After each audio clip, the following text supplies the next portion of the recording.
Avant de plonger dans l'épisode du jour, j'ai une ressource hyper utile pour vous.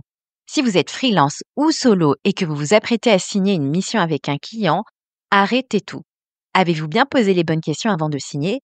Parce que croyez-moi, se retrouver avec une mission bancale, un client qui ne paie pas ou qui arrête tout du jour au lendemain, c'est le cauchemar absolu. C'est pour ça que j'ai préparé une checklist gratuite avec 5 questions essentielles à vous poser avant de signer une mission. Un outil rapide et efficace pour éviter les mauvaises surprises et sécuriser votre activité. Téléchargez-la dès maintenant via le lien en description de cet épisode. Allez, maintenant, place à l'épisode. Bienvenue dans le podcast Lawher, le podcast qui vous permet de démystifier le droit et de le rendre accessible dans votre aventure entrepreneuriale en tant qu'entrepreneuse. Parce que dans Lawher, on pense que le droit et l'avocat doivent être les alliés de la réussite entrepreneuriale des femmes. On parlera donc d'entrepreneuriat, de cerveau reptilien, de contrat, de sororité ou encore de Beyoncé. Bonne écoute à toutes! Hello à toutes et bienvenue sur Lawher, le podcast qui vous aide à entreprendre avec les bonnes bases juridiques. Moi, c'est Estelle B, avocate en droit des affaires et en droit des sociétés. J'accompagne les freelances, les solos et les entrepreneurs qui veulent sécuriser leur activité et éviter les mauvaises surprises parce qu'un simple oubli peut vite vous coûter ultra cher. Aujourd'hui, on va parler d'un sujet que je vois tout le temps. Régulièrement, je peux recevoir des clientes qui ont des problématiques de paiement avec leurs propres clients et qui me disent: mais je ne comprends pas, j'avais un devis pour encadrer ma relation avec mon client. Je pensais que c'était suffisant. Spoiler alerte, non. Un devis seul, c'est comme un gilet sans manches en hiver, donc pas hyper efficace. Et là, souvent, la cliente qui est en face de moi peut me dire: mais je pensais que les CGV, c'était pour les gros business et pas pour moi, freelance ou solo. Je me suis donc dit qu'avec toutes ces réflexions, c'est qu'il y a en réalité une incompréhension sur les différents sujets qui concernent à la fois donc le devis, les conditions générales de vente, voire même quelquefois le contrat. Je voulais donc faire un épisode en mode back to basic pour recadrer tout ça avec vous à nouveau. On va donc voir aujourd'hui ensemble dans l'épisode les différences entre un devis, un contrat et des CGV. Pourquoi un devis ne suffit pas souvent donc à vous protéger et surtout comment éviter les galères grâce aux conditions générales de vente. Et là, je vais vous donner des exemples concrets de ce qui peut se passer. Allez, c'est parti.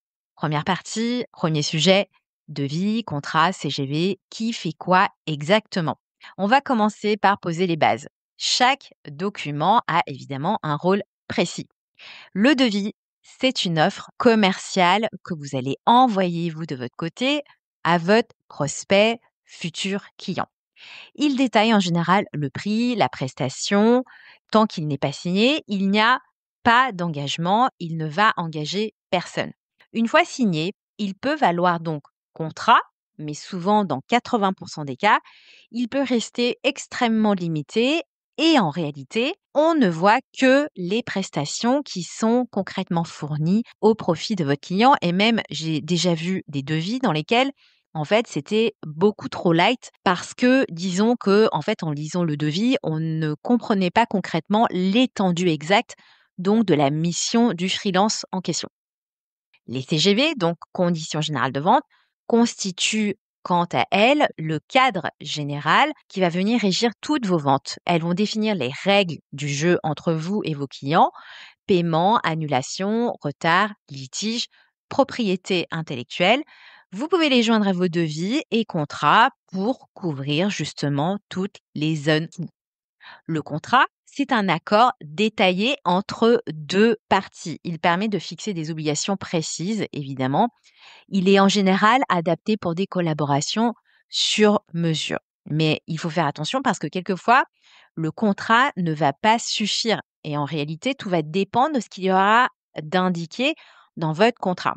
Un des exemples que j'ai pu rencontrer typiquement, ce sont les coachs. Les coachs business, souvent, ce qu'ils vont faire, c'est qu'ils vont vous envoyer un contrat parce qu'il y a une intervention vraiment sur mesure de ce que le client voudra travailler. Donc en réalité, il y a quelque chose, on va dire, de plus personnalisé et souvent effectivement, j'ai déjà vu dans certaines hypothèses donc d'accompagnement sur mesure, l'utilisation beaucoup plus fréquente donc de contrats. Typiquement, moi de mon côté, j'aime bien dire à mes clients qui sont freelance ou solo de travailler avec le combo devis plus conditions générales de vente parce que ça va vous permettre d'être bien protégé comme vous le souhaiteriez. Attention, si vous voulez rajouter un contrat en plus, le sujet, c'est qu'il ne faut pas que ce contrat vienne en contradiction avec votre devis plus vos conditions générales de vente, parce que c'est aussi le sujet. Plus vous multipliez d'actes et plus il y a un risque donc de contradiction. Et en cas de problématique, il sera plus difficile, on va dire, pour vous de prouver quelles étaient vraiment vos intentions et quelles sont en réalité les règles applicables entre vous et votre client. Donc, pour résumer rapidement, un devis, c'est le prix que vous allez indiquer vous donc sur le document ainsi que votre prestation. Un contrat, c'est un accord spécifique entre les deux parties, entre vous et votre client, quelque chose de plutôt sur mesure. Et les conditions générales de vente, c'est la charte qui va venir encadrer toutes vos ventes. Donc, c'est pour ça qu'en général, lorsque vous débutez votre activité, je préfère le combo devis plus conditions générales de vente parce que même dans votre process, ça va vous permettre d'être beaucoup plus efficace. En gros, vous vous dites, j'envoie un devis, une propale, une lettre de mission et vous joignez en même temps vos conditions générales de vente sur lesquelles vous aurez passé un petit peu de temps. Vous aurez travaillé justement sur ces questions de responsabilité, sur ces questions d'exécution de votre mission, de retard de paiement, de propriété intellectuelle. Et puis, une fois que vous aurez fait ça, en fait, vous aurez fait tout votre travail pour les mois qui suivront. Et donc maintenant, voyons pourquoi un devis seul ne suffit pas. Alors, certaines entrepreneurs vont me dire, mais moi, mes clients signent toujours mon devis, donc est-ce que c'est bon, je pense, est-ce que je suis suffisamment protégée? Eh bien, pas forcément. Un devis, en réalité, ne va pas couvrir des points hyper importants comme les frais supplémentaires qui auront été avancés par vous. Et je sais que vous êtes nombreuses à le faire, hein. Moi, de mon côté, en tant qu'avocate, il peut m'arriver d'avancer des frais pour mes clients, notamment, vous voyez, dans les hypothèses d'immatriculation de société. Les conditions d'annulation, est-ce que votre client peut changer d'avis et vouloir tout stopper? Qui paie quoi si c'est le cas? Les retards de paiement, par exemple. Si le client tarde à payer, quelle pénalité appliquez-vous? La question de la propriété intellectuelle, si vous créez du contenu, un logo, un site web, qui va en détenir les droits? Et évidemment, les questions de litige. Donc, vous pouvez également cadrer les hypothèses de litige en cas de conflit. Quelles sont les règles? Quelle juridiction est compétente? Etc. etc. Si vous n'avez pas de CGV clair, c'est votre client qui pourra imposer ses propres conditions et souvent, ça ne va pas jouer en votre faveur. Vous voyez donc le problème. Alors, ce que je vous recommande aussi de faire, c'est que si vous souhaitez avoir un petit peu plus de détails justement sur ces questions du fait que le devis ne suffit pas, vous pouvez aussi écouter l'épisode 13 justement de la quatrième saison. Alors, plusieurs exemples pour vous montrer que justement ces problèmes auraient pu être évités grâce aux conditions générales de vente. Premier exemple, la question de l'annulation à la dernière minute. Vous êtes graphiste, vous avez bossé des heures sur une charte graphique et votre client, tout d'un coup, vous annonce qu'il change d'avis sans vous payer ce que vous avez fait. Si vos conditions générales de vente précisent qu'en cas d'annulation, un pourcentage du montant reste néanmoins dû, vous pouvez du coup faire valoir vos droits et lui demander le paiement du solde de la mission, c'est-à-dire du solde de ce que vous avez pu faire pour éviter justement d'être perdante malgré l'annulation à la dernière minute par votre client. Deuxième exemple, la question du retard de paiement. Vous êtes coach ou bien formateur, vous allez donner une intervention dans une entreprise, mais votre client tarde à payer. Sans condition générale de vente, vous êtes coincé. Et je sais qu'en général, vous hésitez à justement envoyer ces conditions générales de vente parce que un certain nombre d'entre vous peuvent avoir le sentiment que c'est être particulièrement tatillonne, le fait d'envoyer des conditions générales de vente alors que bon, on va vous dire mais non, c'est bon, c'est la confiance entre nous, nous n'avons pas besoin de conditions générales de vente. Et pour le coup, vous hésitez à en envoyer et malheureusement, dans le cas que je viens de vous décrire, si votre client tarde à payer, il y a un vrai sujet. Alors que si vous aviez vraiment envoyé des conditions générales de vente avec notamment une clause de pénalité de retard, vous auriez pu lui mettre la pression pour être payé. Troisième exemple, l'utilisation abusive de votre travail. Imaginez, vous êtes rédactrice web ou bien vous écrivez des articles et votre client les revend sous son nom sans vous citer ni vous payer plus. Alors qu'en réalité, le cadre initial donc justement de la mission, c'était que ces contenus, en l'occurrence, ne devaient être utilisés qu'en interne. Avec des conditions générales de vente, vous pouvez préciser que la propriété intellectuelle reste à vous, par exemple.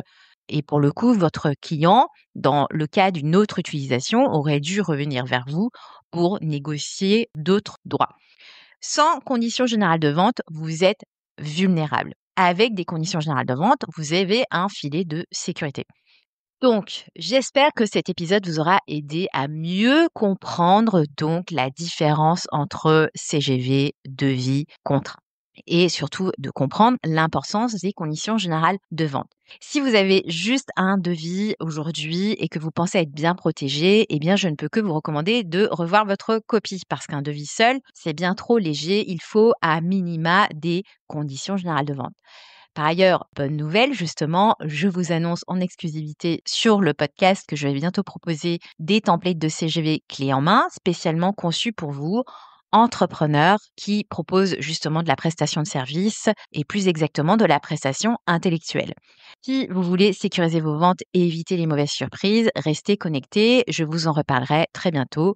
D'ici là, n'hésitez pas à partager cet épisode avec des entrepreneurs de votre entourage qui justement ont des difficultés à comprendre quelles sont les différences justement entre contrat, CGV ou encore devis, à laisser un avis sur le podcast et à me suivre pour ne rien rater des prochains épisodes. À très vite sur Loher et d'ici là, sécurisez vos ventes et protégez votre business.